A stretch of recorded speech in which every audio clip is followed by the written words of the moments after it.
Good evening. I'm Bob Baldacci, and welcome to Baldacci on Business.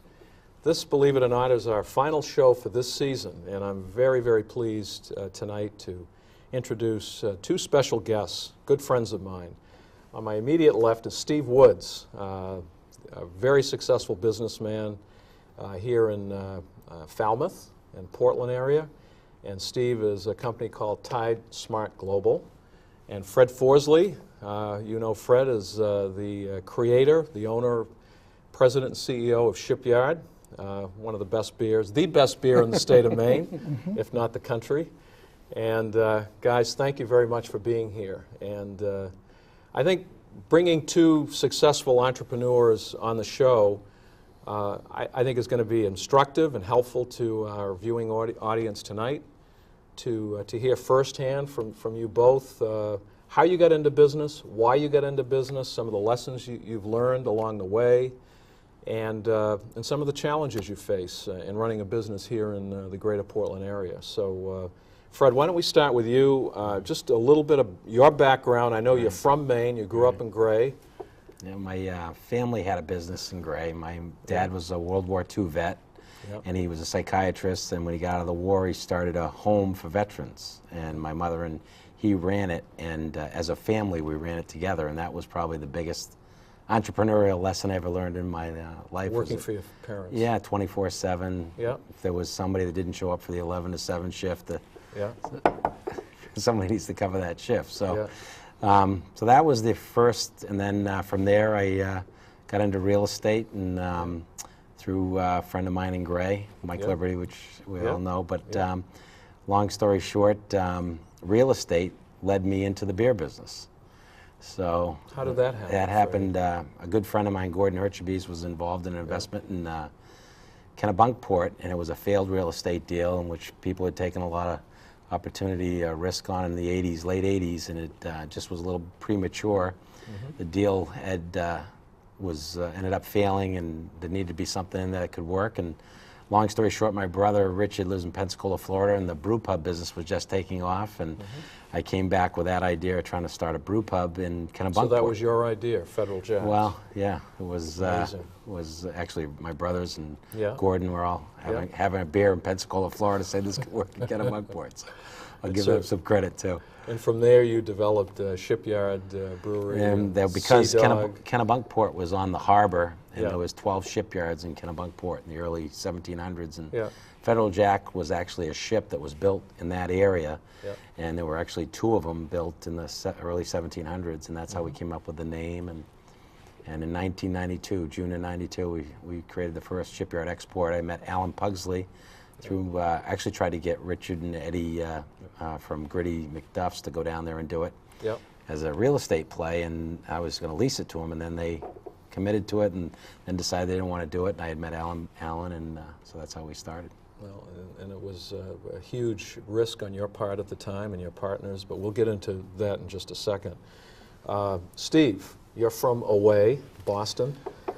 Unless you're born here at Maine, I know that it's impossible to claim being a Mainer, but I grew up outside of Boston, Needham, and have been coming up here my whole life, been here with my wife and 3 kids for about 12 years, and I wish my career started in the beer business. I'm a little jealous of Fred, but I started really from the early days as a paper route. I don't even know if we have paper routes. And so I used to be an adjunct professor and teach business management. And one of the lessons that I try to impart to young people or people starting out is it's less important what the specific business function is than it is the discipline, the work, the effort, and just being there. Right. And so I started out as a paper boy. My father had a construction company. I cleaned swimming pools for years, which was fun in July, but in November and December outside of Boston, it was a little cold. Worked at McDonald's for a while. And today, you can't get a kid to work at McDonald's, because the sense is, oh, that's not a fun place. McDonald's is fine. They teach you discipline, payroll, organization. You work 2 hours, you get a little cheeseburger. 4 hours, you get a free Big Mac. You learn to, you decide, well, I better work another hour. I could get the quarter pounder. My wife worked at McDonald's when she started out. And there's something about it. So to me, it's less about, you know, when I look at entrepreneurs that I've worked with or people I respect in business, like Freddie, I believe that if Fred didn't get involved with restaurants or the brew pub, and he got involved with transportation or something else, he would be successful, because it wasn't so much the issue of being in one industry, it was the skill set and the discipline that really drove and created the foundation for success. Yeah, that's terrific. That's a great point, Steve. To pick up on what you just said and a little bit more about your background, I mean, you've been heavily engaged with Tidesmart Global in Falmouth. You're developing a significant facility there, $10 million worth, at least in real estate, sure. Eventually. Doing work all over the United States. You've represented professional athletes in NFL, I was Major an League NBA Baseball. agent. I was a Major League Baseball. I ran sports events for years. Right. I taught sports marketing. Was heavily involved with that. Yeah. So, as a you know, making that commitment to Falmouth, making that commitment to the state of Maine, how have things worked out for you in that regard? Couldn't be better. Originally, I started my business in the old port here in Portland. Yeah. And like many entrepreneurs, it was myself, a plastic table, and a phone that we bought at Radio Shack, and the phone worked half the time. Added a person, another person, the business grew. We moved into another office down in Portland. And then 2.5 years ago, I had an opportunity to buy a property up in Falmouth. I live in Yarmouth, so there was, you know, it was probably me being lazy more than anything else, because I only have a 2-mile commute now. You know, not that traffic in southern Maine is anything to complain about. But I decided to invest in the area because in my business, which is marketing and healthcare and health and wellness, most agencies and most companies lease space, and that's a fine business paradigm. It gives you flexibility. If you pick up account, if you pick up business, you increase your space. If you lose, you close the office. But I wanted to make a commitment to the area, and more importantly, I wanted to make a commitment to all the employees that work with me, because in my business, it's very people-based. Yep. And so we bought some property in Falmouth, and you know, for all the complaints about government, that it seems like that's the current sport du jour.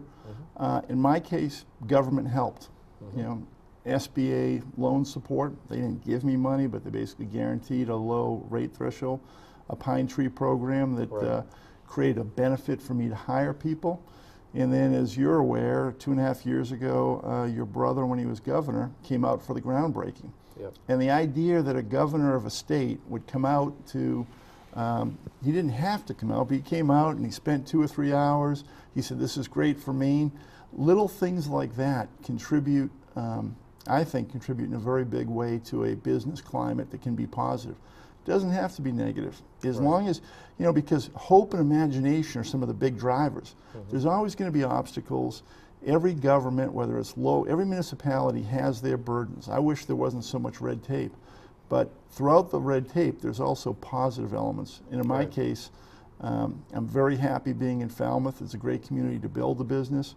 I live in the community next door, Yarmouth, which is a great community to raise my family, and in my case, it's just worked out really well. I know it has. And he's done it at a time when the economy was imploding. I mean, he literally took, I mean, if people know that area where he bought, down Route 1, north of the shopping mall, it was all a big rock pile. A rock pile. He blasted it and put, you know, 3 years ago when the economy was imploding, and I've been extremely impressed with what Steve and the other EMG3, which is the other company. He's one of the only people, when young people call, where's an opportunity to work in Maine, he's provided that. So you know, he only talks about it. It's very, very impressive what he was able to do during these economic times the last 3 years.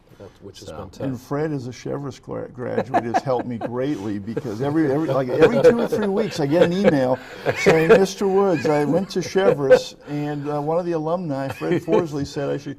And the reality is we've hired a lot of people from Chevrolet because of references and recommendations from Fred, so that's been a byproduct.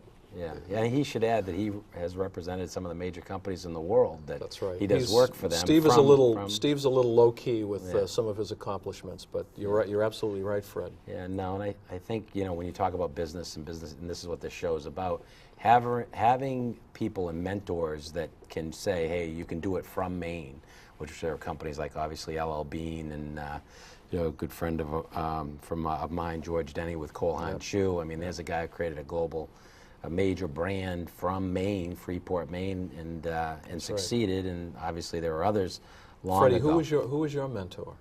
George Denny was a mentor of mine, and Gordon Herchbees and Mike Liberty and some older guys like Jimmy Vassell and the Sportsman's Grill and friends of my dad. That Gus Barber was another one who I was got lucky enough to meet at a young age and got to see his brand in Florida. What they did with the his products, the frozen chicken. I was in Naples, Florida 15, 16 years ago. Really? And it makes you believe that you can do that from Maine. Yeah. So I was with George Denny in Florida 18 years ago. We walked into a clothing store and there was a shoe department. He walked in, there was a big display of Cole Haan shoes, and he walked up with a smile on his face and started talking to the guy. And the guy immediately knew who he was, and I was blown away because we were in Tampa, Florida, and it was it was an amazing, for me, at that time especially, that we didn't have all the technology then. You didn't have today. I think there's an advantage using social media and other things that instantly things can spread across the globe. But then it was a little slower, and but it made you believe that if you created a brand or a product that you could actually compete in Florida or California. Which is what you're doing now with Shipyard. We're doing, which is pretty exciting. Yeah, it is. We have some great success, and Maine can play to your strength. We recently have talk about that. Yeah, I mean, and I'd like you to talk. I think about the colleges that are in Maine, when you look at the University of Maine system, But when you look at Bates, Bowdoin, Cobley, the kids that go to school there, the alumni from there, we actually just recently did a deal with Fess Parker. Fess Parker's daughter went to Bates, and Bruce Forsley, my cousin, met her husband, and through that, we actually have developed a strategic alliance where we're going to represent their wines in Maine and Massachusetts, and they're going to represent our beers in California. We came up with a label called Chickadee Wines, and they're going to actually source the grapes for us. And so it happened from her being in Maine at Bates. And I think that our education system, whether it's is one of our biggest assets. Whether it's what University of New England's doing with their new schools and the existing school, and I think the university system, University of Maine system, is obviously in a transition or has been under attack recently locally, the USM, but I think University of Southern Maine has come a long way from what it was when I was in high school. It wasn't as much of an option necessarily. You didn't, and today I think University of Southern Maine is even with the challenges that the system's going under right now, is a strong option. And the schools, Bates, Bowdoin, Colby, and the other things are our biggest asset. Our people are our biggest asset. Unfortunately, I think they're our biggest export right now.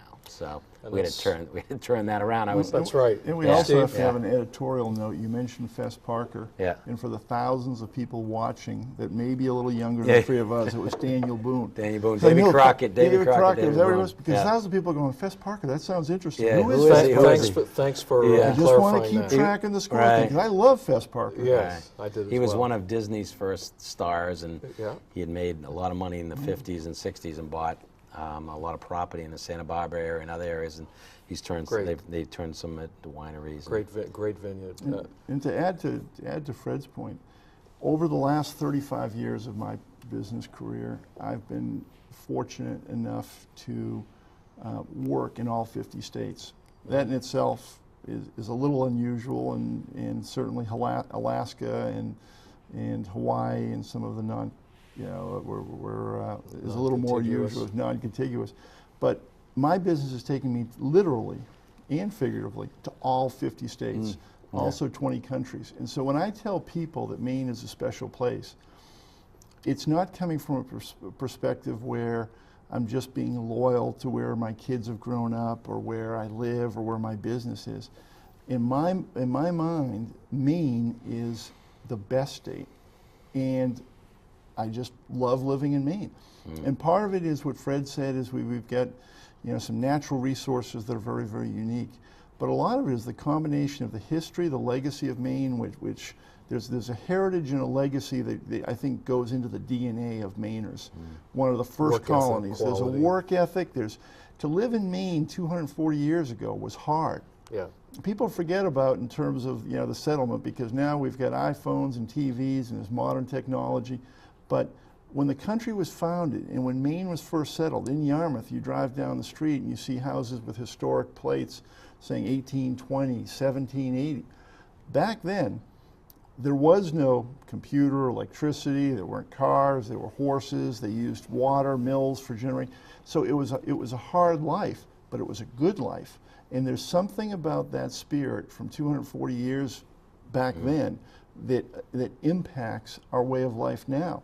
And so when I travel around and I meet with other companies and I meet with people that I'm either recruiting as employees or clients, everyone said there's something a little bit mythical about Maine, which I just don't, without any criticism of New Jersey, I don't know if anyone from New Jersey is watching, I just don't know if other states have that same sense. Right. Because in Maine, there is something special. When I grew up in Boston, which I don't admit very much, but when I drive up 95, and 128 is getting a little shabby, and obviously they have a bigger economy, and with that there's many other issues in terms of their infrastructure. But then I go through New Hampshire, things feel a little bit better, and then people, but then as soon as you get over from New Hampshire, whether it's the Clean Air Act without the billboards, whether it's how we treat our highways, whether it's how the rest stops are in Kennebunkport, or it feels different, and that reflects on the spirit of Maine, and it reflects on the business environment. So I never talk about or even acknowledge or tolerate when people say, "Oh boy, living in Maine or working in Maine, isn't that tough?" It's not tough. What about the business? I mean, Maine gets attacked because of the high taxes, the regulations, and I want to, because for those of you out there watching, aspiring to be in business, you're going to have to deal with government. You're going to have to deal with government at the local, state, and federal level. Now, you can either close your eyes, bury your head in the sand, or do like these gentlemen have done, and that's to get involved and to be proactive in your community. And I want to talk a little bit about that, because you've been a real model here in Portland, Steve, and in the state, and Fred, in terms of your commitment to the community, your commitment to the state, and a variety of endeavors. Talk a little bit about that. I agree with Steve in a lot of ways that Maine is a great place. I feel, though, that to a degree, our government has to see who they're competing against a little bit. I feel like, especially at the state level, from a tax standpoint, and that we've got to get competitive with New Hampshire. We've got to get competitive in the sense of what we're charging for state income taxes. I think we have great people. The process needs to be simplified to a degree if we're going to grow business. I personally have seen a lot of my friends take their businesses and leave, or not grow businesses in Maine. I think Steve is a great model of a guy who's figured out how to make it work to his advantage in Maine. And I think it's a great thing, and we need more businesses like Steve's. And like you. And like Shipyard, but I feel it's challenging, and I hope that government in Maine, because we are small enough, could figure out how to partner more in the future. And I think some communities are really seeing that and taking advantage of that. And in my lifetime, I've seen Portland is one of the best cities in the world, in my opinion. There's no question. The problem is, I think that most of Portland, when you look at retail, a great amount of it's gone to South Portland, which is great. In my lifetime, Congress Street was where you came to shop. I grew up in Gray, and we always came to Congress Street. Now, towns like Falmouth, Yarmouth, Scarborough have become retail centers, as well as South Portland, and Portland's lost a big chunk of that. Portland's lost a number of the downtown businesses for a variety of reasons that have either gone to Westbrook, whether you look at the IDEXs and Wright Express and some of these. Consequently, but in the meantime, you've had this explosion of the foodie community in Portland, and the beer community. And I relate that to the people that say Portland's a great place to live. I've experienced other places. I want to come back to Maine because I grew up here. I want to come here because my wife was from here. And I'm going to create something special. And there's a list of people that are doing that, and it's a great thing. I think it could even be better if there was a degree of saying, listen, we're going to work closer with figuring out how you can be more competitive by making the playing field more level when you're competing against other areas. I don't want to move to New Jersey, and I don't feel that, you know, you look at Boston, it's an hour and a half away, and there's got to be a way for us to take the positive out of that economic. You know, you look at the colleges that are there and what they've done and how they've spurred business off of that, leveraging that in a greater way.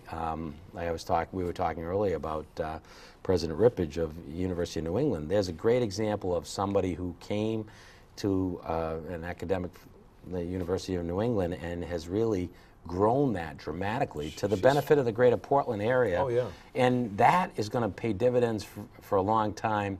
I think the more we enhance those opportunities for people that come in and or that are here and support the businesses that are here, I think it's great. You know, I get real concerned when I see certain businesses downsizing in Portland when we can't really afford for that to happen.